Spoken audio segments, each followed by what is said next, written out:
Well, hello everyone. Let's chat a little bit about personality assessment. So there are many different ways and approaches that we can take to measuring important personality characteristics. It's also interesting and important to note that different theoretical models have generated very different strategies for measuring these characteristics. And really, it broadly falls into objective and subjective tests. So when we're talking about objective tests, we're talking about administering a standard set of items that are answered using a set of response options and then scored in a standardized way.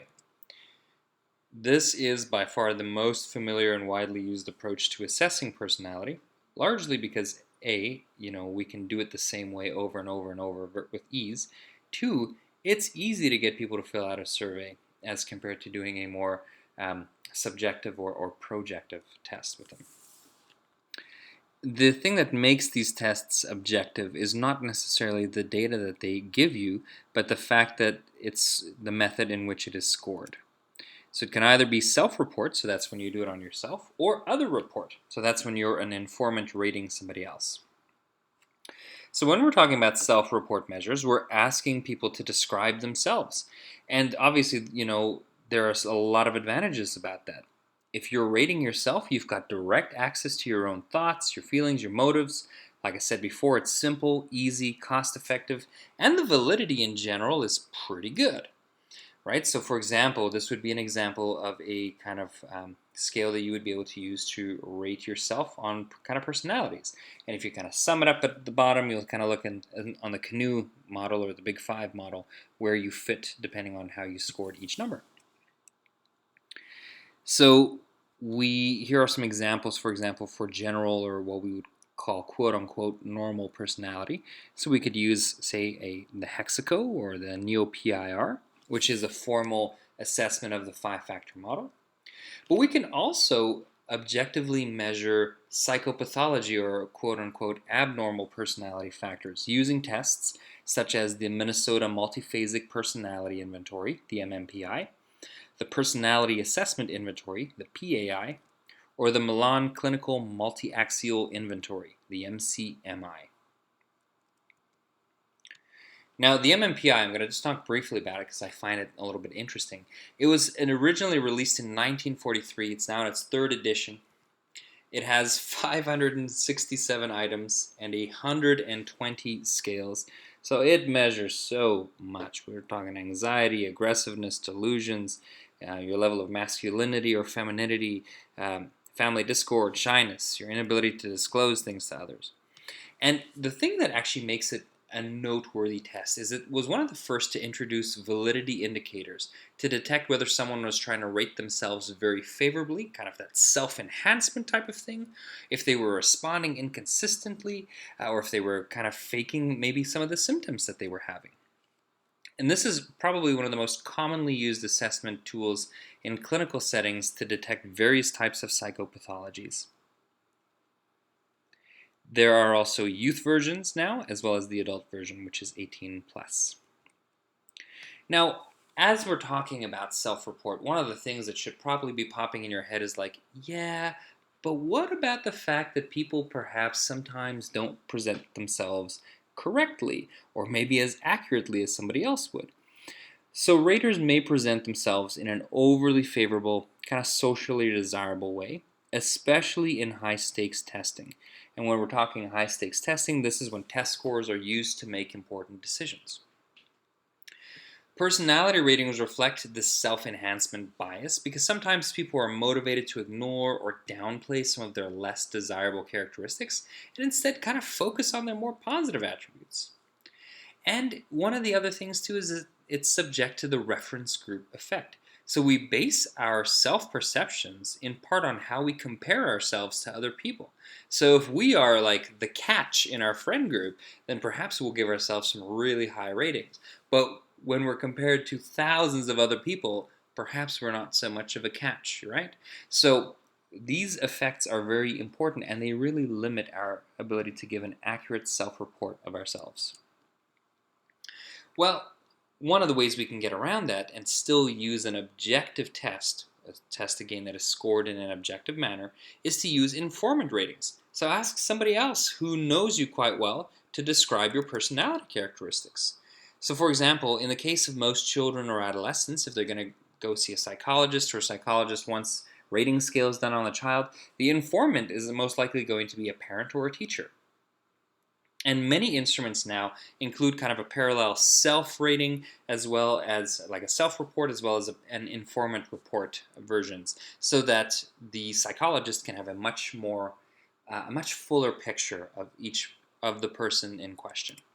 So for example, this would be like using the exact same rating scale, but instead of rating it on your own personality characteristics, you'd be rating it on your wife or your partner's characteristics. So that is always a good way to start off any date night. Just kidding. One of the advantages of informant ratings would be that they're very valuable, especially when you can't collect self-ratings. And sometimes you can't do this because the person is either too impaired or perhaps they're just not able to, for various reasons, give a meaningful self-rating. One of the other advantages, again, we can combine it with self-ratings of the same characteristics, which gives us a fuller overall picture and may actually produce more reliable and valid measurements. A well-acquainted informant has had the opportunity to observe large samples of behavior in the person they're rating, whereas a psychologist or any kind of assessor really catches a snapshot of a child in a very particular time and context.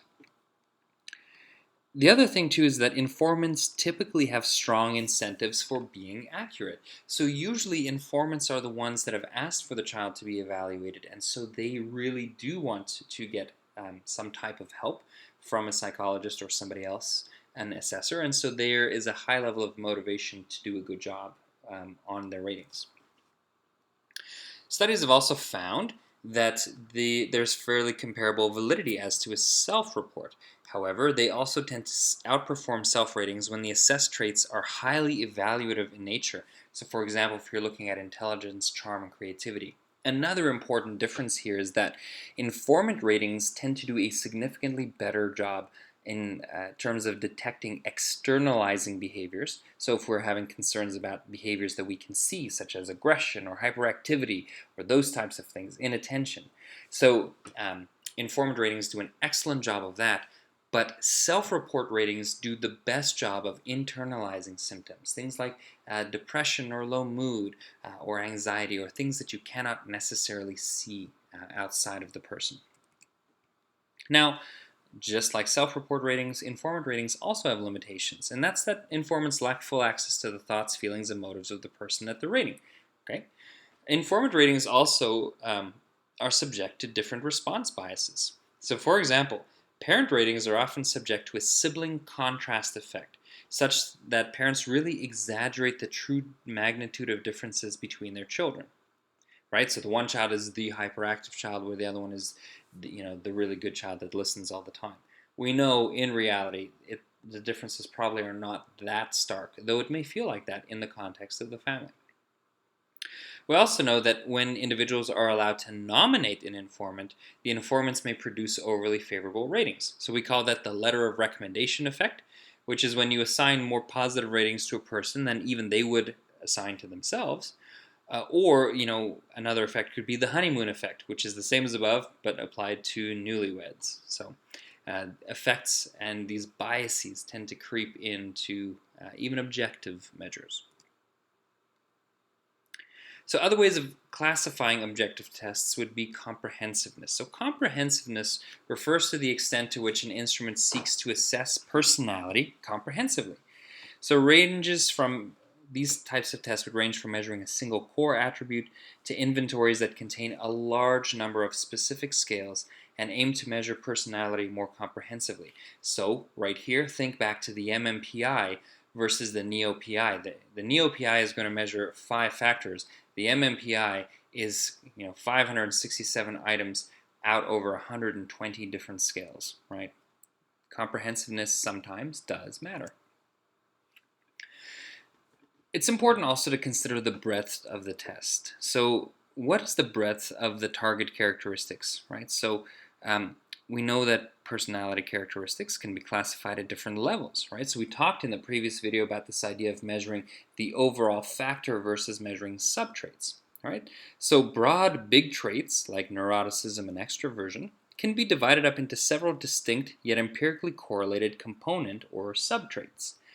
For example, extroversion contains components such as dominance, sociability, positive emotionality, and adventurousness. All right? So in the test that we're using, what is the breadth of the target characteristics? Is it only at the broad level, or are we getting into the subtrait level?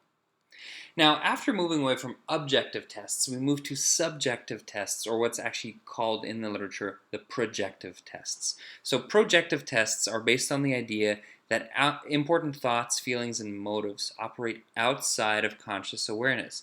Hey, now where were we talking just about unconscious awareness, right? This is really rooted here again in psychodynamic theory. And projective tests were actually the tests that were established in order to measure the ideas of psychodynamic theorists of how we can make the unconscious conscious.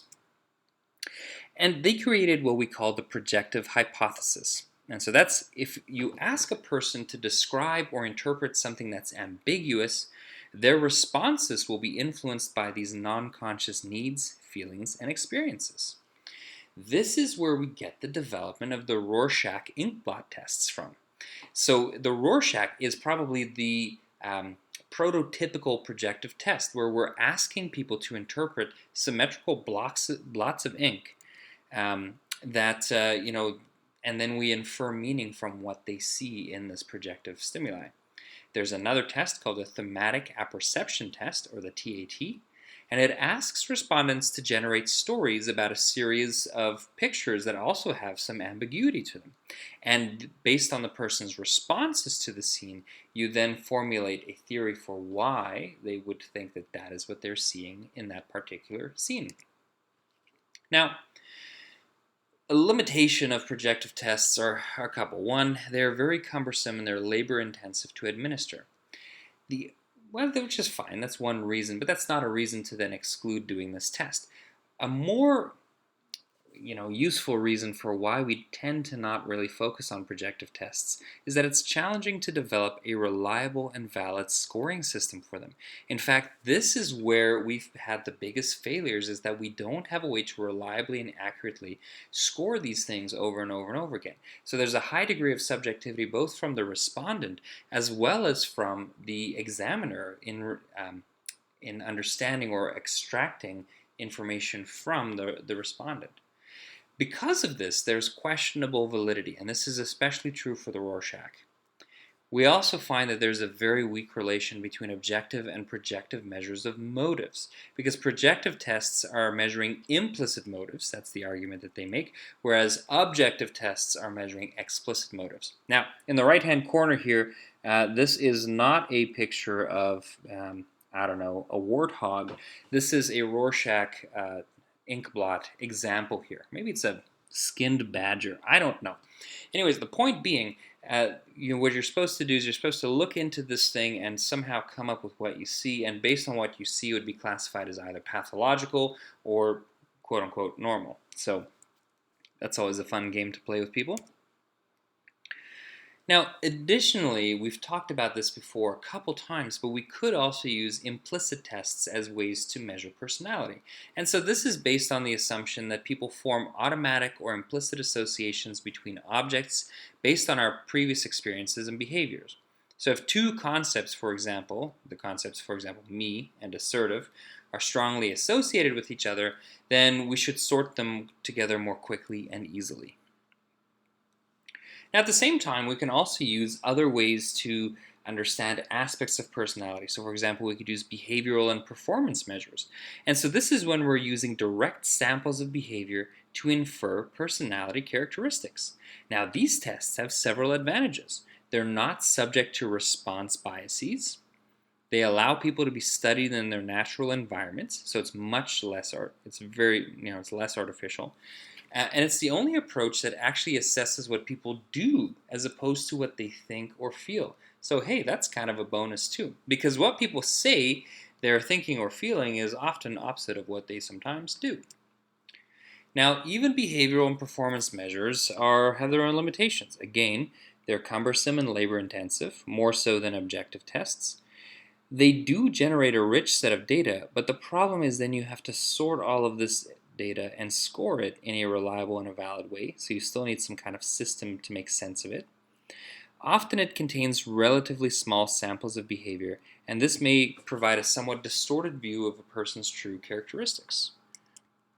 Now, just as a brief aside, so in some of my work as a psychologist, I would use, for example, classroom observational systems as a way to measure a child's behaviors compared to another. So this would fall within this behavioral performance measure. So for example, if I was asked to come in and determine whether one child is in fact a disruptive child, or perhaps do they have tendencies, or maybe some symptomatology that might suggest that they might have ADHD, perhaps I would go to the classroom and then I would measure this child's behavior. So for example, at circle time, how many times do they get up and run around the room, and then not only count their behavior but also count the behavior of 2 or 3 of their other classmates, and then compare this as a way of saying, hey, well, here's the data, right?